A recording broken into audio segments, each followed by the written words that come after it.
नमस्कार, मैं डॉक्टर सुनील मिश्रा।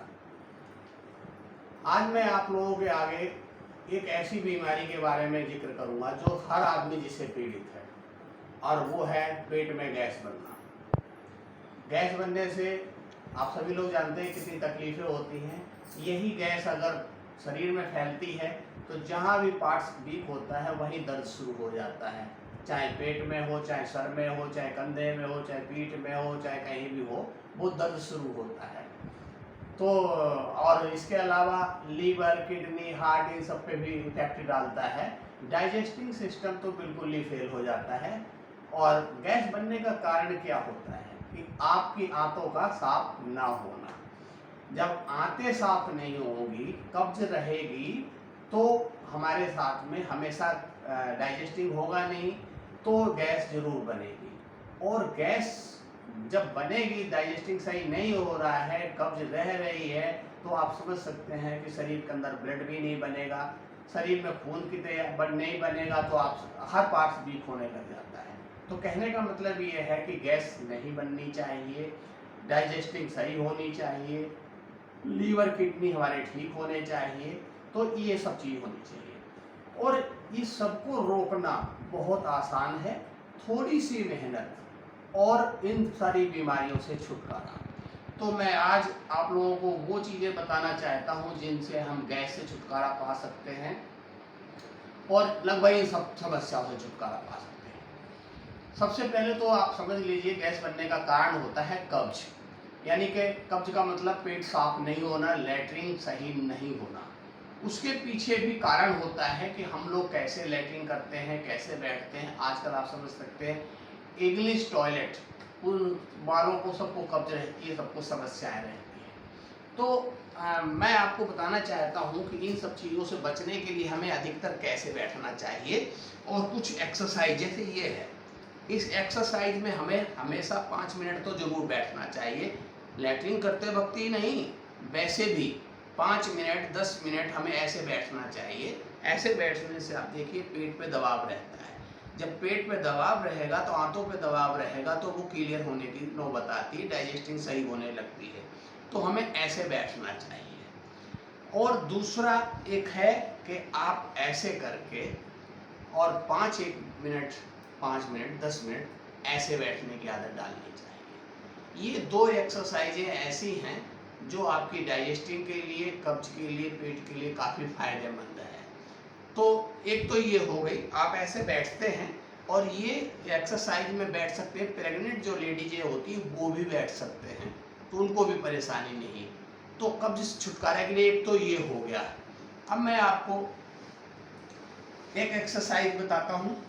ये एक ऐसी एक्सरसाइज है जिससे कब्ज तो, गैस तो दूर होगी, साथ में कमर दर्द भी ठीक होगा और निश्चित ठीक होता है। आपने इसको देखा होगा कि ऐसे करके और इसको ऐसे दबाना है। ये सब चीजें हमें कम से कम 30 सेकंड जरूर ऐसे दबा के रखना चाहिए, 30 सेकंड, और उसके बाद में इसको 30 सेकंड। तो ये फिर ये हो गया 2, इसको भी 30 सेकंड। ये हमें कम से कम 5 से 7 बार सर्कल जरूर करना चाहिए।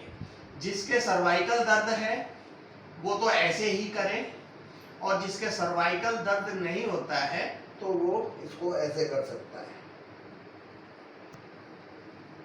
ये भी 30 सेकंड। तो इससे करने से क्या होगा कि आपके पेट की गैस बाहर होगी और कब्ज पे भी छुटकारा मिलेगा। इसके बाद हम बैठते हैं वज्रासन में।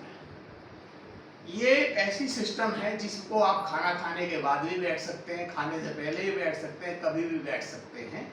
और ये बैठने से आपके पेट पे काफ़ी हद तक फर्क पड़ता है, डाइजेस्टिंग वगैरह फर्क पड़ता है। इसको बैठ करके और हमें मंडूकासन जरूर करना चाहिए। मंडूकासन करने से आप समझ लीजिए कि आपका शुगर पे भी फर्क पड़ता है, लीवर पे, स्प्लीन पे, पेनक्रियास पे, हर चीज पर असर पड़ता है। अब आप मंडूकासन कैसे करेंगे? 3 तरीके से करना है। और वो कैसे करेंगे? आप पेट पे ऐसे नाभि के ऊपर ऐसे हाथ रखेंगे और उसके बाद में सांस छोड़ते हुए।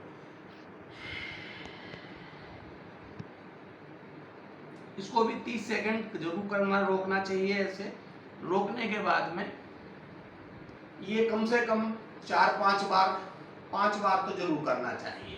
तो एक तो सिस्टम ये हो गया, ये मंडूकासन हो गया आपका। दूसरे में क्या करना चाहिए, मुष्टिक ऐसे मुट्ठी बांध करके और नाभि से ये गैप रहेगा और यहाँ रख करके, और इसको हम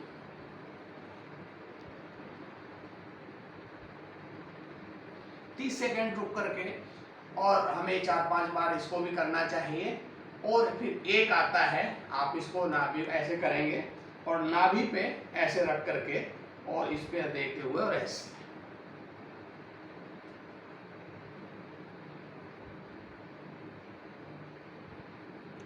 इसको भी आप 30 सेकंड करिए, यानी कि 4-5 बार। इतना भी अगर आप कर लेते हैं तो आपको गैस बनने में बहुत ज़्यादा सुविधा मिलेगी, गैस बननी बंद हो जाएगी, कम हो जाएगी।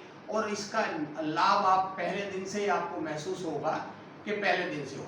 और दोस्तों, अगर आपको लगता है कि ये वीडियो सही है तो इसको शेयर जरूर करिए, लाइक जरूर करिए, इस पर कमेंट जरूर करिए। और मैं अगला वीडियो बनाने वाला हूँ कब्ज के ऊपर, कि आप थोड़ी सी क्रिया करके आप अपने शरीर से जड़ से कब्ज को कैसे खत्म कर सकते हैं विदाउट मेडिसिन खाने। देखिए, गैस को भगाने के लिए लोग चूर्ण खाते हैं, एलोपैथी दवाइयाँ खाते हैं, तो वो क्या होता है 2 मिनट के लिए असर डालता है, मगर क्या होता है आंतों के अंदर जो ऊपरी लेयर होती है, जो लार टाइप बनता है, लेयर होती है, वो उससे नष्ट हो जाती है। अगर आपको, और वो नष्ट होने के बाद में डाइजेस्टिंग सिस्टम खराब हो जाता है, आगे तक के लिए फिर आंतें डैमेज हो जाती है। लोग कहते हैं हाथ का कैंसर हो गया, ये सब उन्हीं सब चीज़ों से होता है। तो हमें ये दवाइयाँ नहीं खानी चाहिए, कोशिश करनी चाहिए कि विदाउट मेडिसिन से थोड़ी सी एक्सरसाइज करके हम लोग ये सब दूर कर सकते हैं। अब इसकी लेयर हम कैसे बना सकते हैं? सबसे बड़ी बात कि अगर मान लीजिए आपने दवाई किसी दिन खा ली, मान लीजिए बहुत ज़्यादा कब्ज है, आप बहुत ज़्यादा परेशान हैं, और किसी दिन दवाई खा ली और आपने पेट साफ करा, तो निश्चित है कि वो लेयर हट गई होगी। तो उसके लिए क्या करना चाहिए, दूसरे दिन अगर दाल वगैरह आप बनाते हैं तो दाल के अंदर में शुद्ध देसी घी, वो भी गाय का होना चाहिए, वो 2-3 चम्मच इकट्ठा डाल करके और आप दाल के साथ में उसको खाइए, तो वो जो घी है वो उस लेयर को दोबारा बना देगा। मगर ओरिजिनल होना चाहिए, मार्केट में बिकने वाला नकली घी काम नहीं करता है। तो आज निश्चित है आपको पता चल गया होगा गैस कैसे खत्म होती है, और आप निश्चित गैस खत्म करेंगे। और मेरे अगले वीडियो का इंतजार करिए कि कब्ज को आप कैसे खत्म कर सकते हैं। नमस्कार।